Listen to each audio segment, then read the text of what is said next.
यात्रा के पड़ाव प्रस्तुत है एक स्वर पाठ।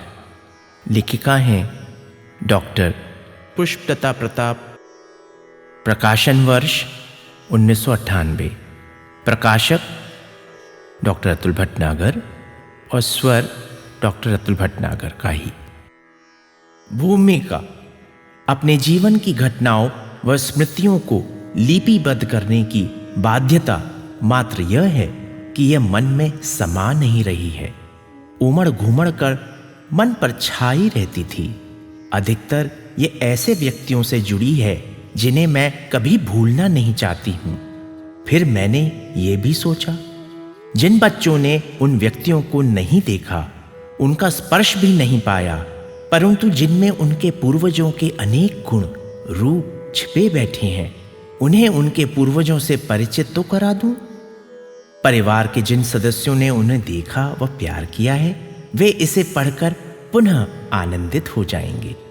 मेरा मन भी हल्का हो जाएगा। यह संस्मरण एक 5 वर्ष की बालिका की स्मृतियों से आरंभ होकर 70 वर्ष की पूर्ण आयु प्राप्त वयस्का का है। जो भी मधुर तिक्त देखा होगा उसका वर्णन मात्र है और अधिकतर मधुर ही है, क्योंकि अपने अभिभावकों के अथक प्रयास व असीम त्याग से कुछ कटु पास ही नहीं आ पाया।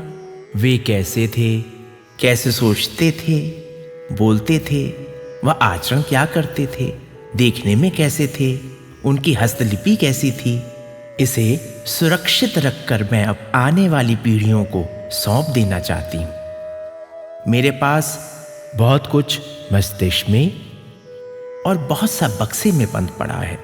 सोचा जाने के पहले इसे बांट देना ही उपयुक्त होगा। क्या जाने कभी किसी के काम ही आ जाए, कभी कोई अपने को इसमें से ढूंढ निकाले। इस कृति में भाषा की अनेक त्रुटियां हो सकती हैं, ये भाव प्रवण भी है, पर सत्य घटनाओं पर आधारित है। इसमें आवश्यकता से अधिक कुछ छिपाने की या जोड़ने की चेष्टा भी नहीं की गई है। जहां तक हुआ है ज्यों का त्यों वर्णन किया गया है। भाषा भी वही प्रयोग में लाई गई है जो वे पात्र बोलते थे। इससे उनसे अपनापन बना रहेगा। इसे प्रकाशित कर मुझे बहुत हर्ष हो रहा है, जैसे उन प्यारे प्यारे व्यक्तियों से भेंट हो गई हो। ये उन छोटे बच्चों को भी आह्लादित करेगी जिन्हें अपने पूर्वजों की स्मृति मात्र है, और ये बाद में आने वाले बच्चों को जो सारे संसार में फैल गए हैं अपने अतीत से जोड़ेगी। शायद कुछ इसे पढ़ने के लिए हिंदी भी सीखें। यह आत्मकथा तो नहीं है, पर केंद्र इसका संभवतः मैं ही बन गई हूं। पूर्वार्ध में भी और उत्तरार्ध में भी। पूर्वार्ध में व्यक्तियों का वर्णन अधिक है, उत्तरार्ध में घटनाओं का। मैंने सब कुछ संक्षेप में ही लिखा है। इस रचना को मैं अपने प्रिय भाइयों व बहनों को समर्पित करती हूँ। ये उनके अतीत जीवन का भी अभिन्न अंग है। अपने प्रियजनों का वर्णन पढ़कर उन्हें आपस में और निकटता और घनिष्ठता का अनुभव होगा। पुस्तक का पूर्वार्ध 1993 में लिखकर मैंने सोचा, छपाने से पहले अपने सब भाई बहनों व परिवार वालों के विचार जान लूं। कुछ ऐसा तो नहीं लिख गया जो किसी की शान के खिलाफ हो। माता पिता मेरे ही तो नहीं थे। इस कारण भाइयों की अनुमति लेने के लिए मैंने दादा को इस लेख की प्रतिलिपि भेजी। उसका यह पत्र पाकर मन में साहस हुआ छपाने का।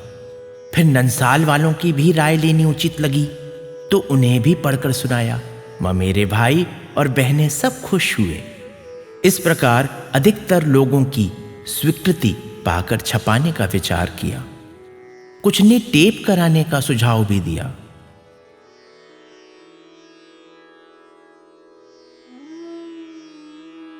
तब एक मेरे पुत्र समान अनन्य मित्र डॉक्टर अंजन चक्रवर्ती ने बाधा डाली। ये कैसे होगा कि आप विवाह के बाद के जीवन में आए व्यक्तियों व घटनाओं को छोड़ ही दें, ये काम कौन पूरा करेगा?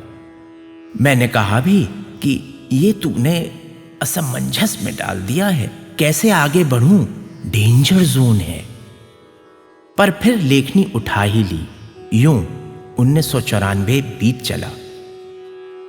तभी अतुल के विवाह की तैयारियों में मैं लग गई। उस समय पूज्य बाबूजी सीताराम शाह जी, मेरे ससुर की लिखी ब्रिज भाषा की गीता की पांडुलिपि मेरे हाथ लग गई। पहले उसे छपाना उचित समझा।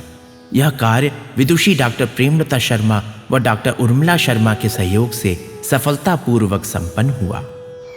1996 में मैं अधिक बीमार पड़ गई, कार्य रुक गया।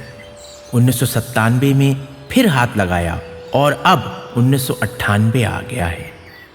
पुस्तक को भी आकार मिल गया है, तो अब ये समर्पित है मेरे प्रिय भाइयों और बहन को, जिनमें मेरे पूज्य लाला जी बउआ की आत्मा निवास करती है।